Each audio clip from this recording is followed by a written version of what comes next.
18-18 घंटे की load shedding किसने खत्म की?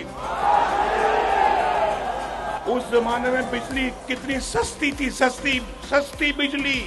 लोड शेडिंग भी खत्म हुई और बिजली भी सस्ती लोगों को मिली। हमारे जमाने में दहशतगर्दी किसने खत्म की? कराची का अमन किसने बहाल किया? 4 रुपए की रोटी किसके जमाने में थी? 50 रुपए किलो चीनी किसके जमाने में थी? और गैस किसके जमाने में सस्ती थी?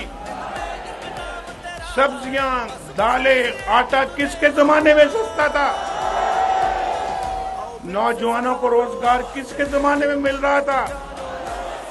और फिर मोटरवे, ये मोटरवे, इस्लामाबाद से पेशावर मोटरवे, फिर मानसेरा मोटरवे, फिर कराची तक की मोटरवे, ये बंदरगाह, गवादर, एयरपोर्ट, कराची का अमन, मैंने कहा अभी, ये किसने सब कुछ आगे बनाया?